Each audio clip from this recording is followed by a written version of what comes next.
Hey y'all, we just gotta do this. We gotta do this part, cause this is when they threw their butt out of the land. So here go Pharaoh, and Pharaoh called for Moses and Aaron. Remember, he said he didn't want to see them no more unless he was gonna kill them. Now he calling for them.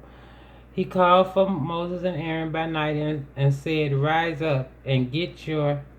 He said, "Rise up and get you forth from among my people, both ye and the children of Israel, and go serve the Lord as you have said.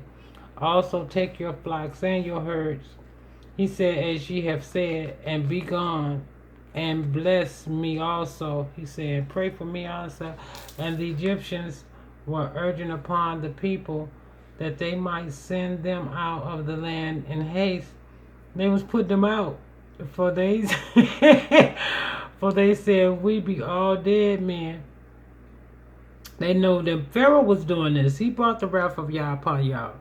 And the people took their dough before it was leavened, and they kneaded through, and they needed their kneading troughs.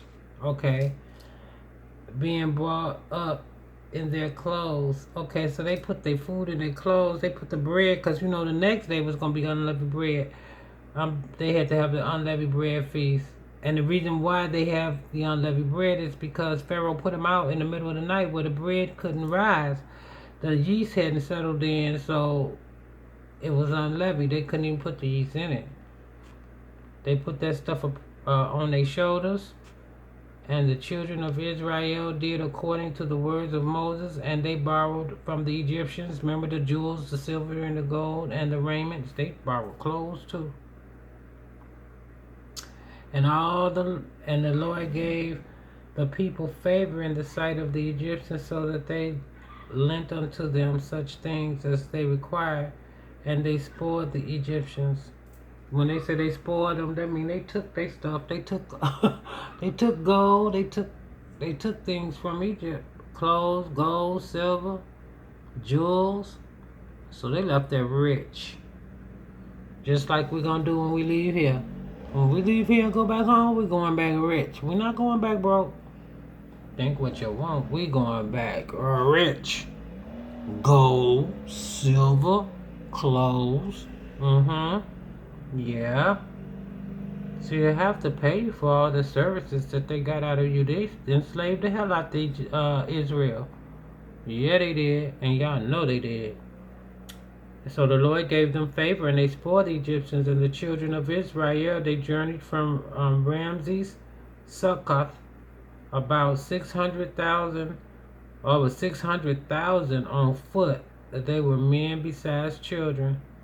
Wow, that was a lot of people. 600,000 people. And a mixed multitude went up also with them, and flocks and herds, and even very much so cattle. So they saying some of them Egyptians and some of the people that they had thrown into prison and all that, a lot of people left with them. Some of the Egyptians did too, because they saw Pharaoh was a stupid king. He was making the people suffer, and anyway, they had no food, they ain't had nothing. When they was leaving the Egyptians, they was taking their stuff. They had already lost all their food, the wheat, the this, the that, the that, and now they taking their jewels, the gold. Come on, they took their material, their physical. What is that? They took substance. They took everything.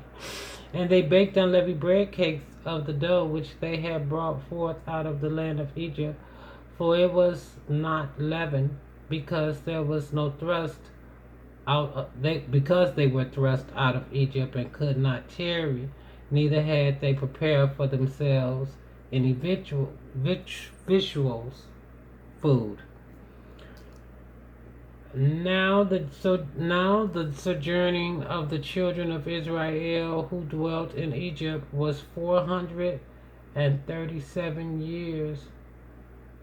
And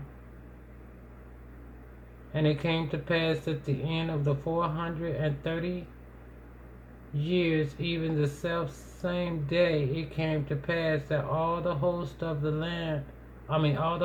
Lord went out from the land of Egypt.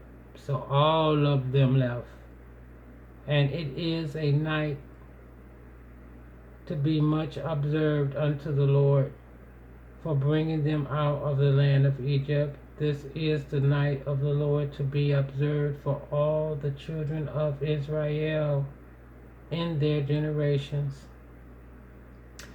Y'all, this is supposed to be held forever, ever, ever and a day.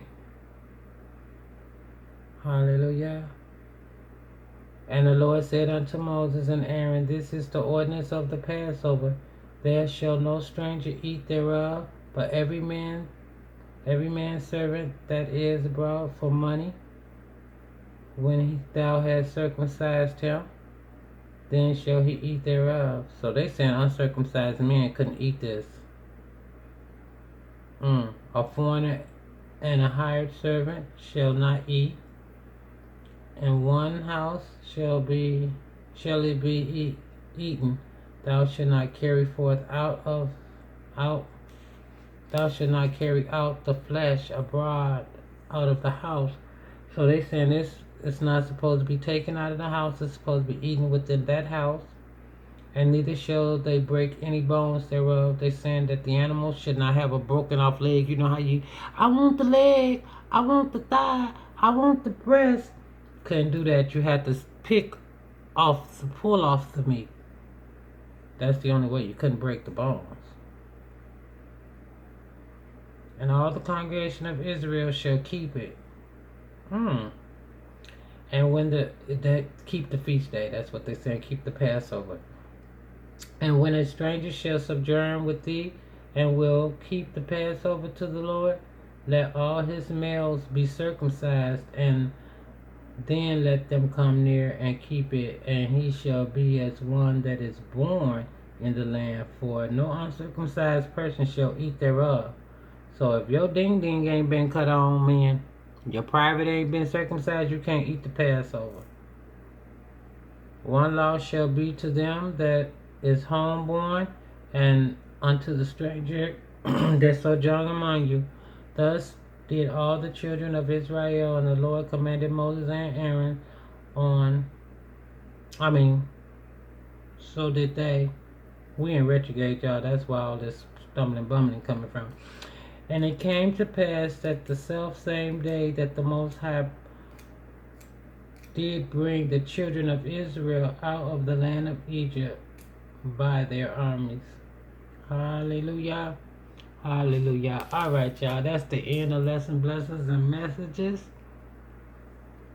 I pray that the Most High forever shine His light on you, kiss you smack dead in your forehead, open up your crown chakra and your third eye chakra, that you may see the errors of your ways.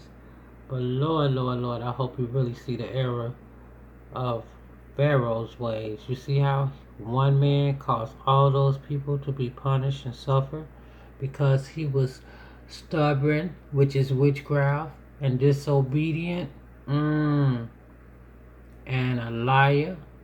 He kept lying. And he didn't have no mercy for his own people. He didn't love nobody but himself. He didn't even love his own people.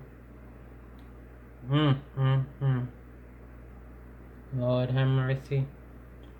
Alright, you guys. I love you with the love of Yeshua. Until tomorrow. Deuces.